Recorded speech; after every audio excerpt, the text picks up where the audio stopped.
muqdisho waxaa laga furay goobo loo cayimay baaxadsiinta iyo bilicsiinta jirka, biingadaynta wejiga, bararinta dibnaha, buuxinta horaadada, weynaynta kubabka iyo buurnaysiinta bogcadaha dambe ee dumarka. Gabdho doonaya in loo barariyo faruuryaha, camanka, kubabka, horaadada iyo meelo kale oo ka hadalkoodu xasaasiyad leeyihiin ayaa iska diiwaan geliyay xarumaha baaxadsiinta ee Al-Furaad iyo Obesity Center oo ku yaal jidka ugu caansan magaalada Muqdisho ee Maka Al-Mukarrama. Haweenku waxay door bidayaan inay weynaystaan xubnaha ilqabad kale ee ay gayaankoodu ku xulan karaan. Waxa lagu durayaa dheecaano abuuraya xaddi baruur ah oo qaabkooda ka dhigaya kuwa cayilan oo soo jiidasho leh. Waxay kaloo marayaan qaliinka unugyada jilicsan oo qayb ka ah qaliinka caaga ah ee dib u qurxinta jirka. Waxa lagu baraarugay muuqaal ay soo duubtay YouTuberada Maama Malyuun oo dhowaan safar ku timi Muqdisho, taasoo sheegtay in loo yeelay waji u dhalaalaya sida gabar 15 jir ah. Waxay u muuqataa in Soomaaliya reer galbeedku ay u soo waarideen dhaqamo lagu bedelayo abuurta Ilaahay oo Quraankiisa ku sheegay inuu bini'aadamka u abuuray sidii ugu quruxda badnayd. Waagii hore lama jeclayn dibnaha burburan, inkastoo reer galbeedku ay aad u duranayeen sanadahan dambe. Waxaase muunad u yeelay tartanka 100 gabdhood ee ugu quruxda badan adduunka ee TC Kendall, Taylin Balandow, iyadoo 6 jir waxay ku guuleysatay gabadha adduunka ugu quruxda badan. Waxa lala fajacay indhaheeda buluug dhalaalka ah, timaheeda cad iyo sankeeda dheer. Markii labaad ayay sanadkii 2018 difaacatay quruxda adduunka.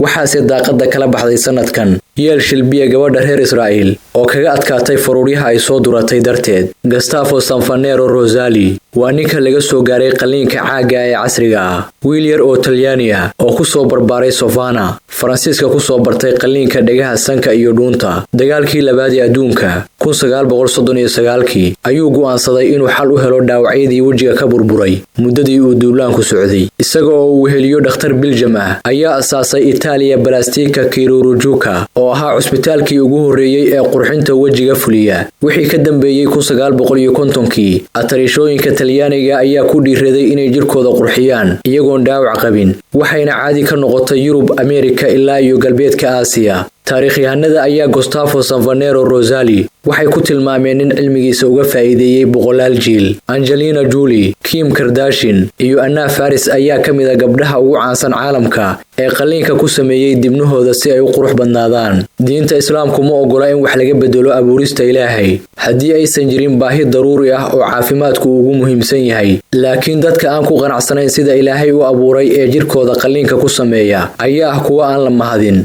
Sheikh Maxamed Cabdi Umal oo ka mid ah culimada ugu waaweyn Soomaaliya oo ka jawaabayay mas'alo diini ah oo laga weydiiyay qaliinka lagu sameeyo jirka, waxa uu sheegay inay xaaraan tahay camaliyad kasta oo qurux lagu doonayo. Wuxuu kaloo tilmaamay inay ka imanayso caro Ilaahay. Dhakhaatiirta Muqdisho ka furtay goobaha baaxadsiinta iyo bilicsiinta jirka ayaa ku dooday inay ka duulayaan rabitaanka bulshada oo u hamuun qabta qurxinta jirka. Waxay kaloo sheegeen in qaliinkani uu aad u fudud yahay oo uusan lahayn ragaad dambe oo caafimaad. Ragga ayaa ka mid ah dadka wejiga loo qurxiyay ee xarumahani ay qaabileen, laakiin waxa la ogaaday inay gabdho soo buuxdhaafiyeen buugga diiwaangelinta macaamiisha. Lacago badan ayaa laga qaadayaa qof walba oo doonaya inuu jirkiisa wax ka bedelo.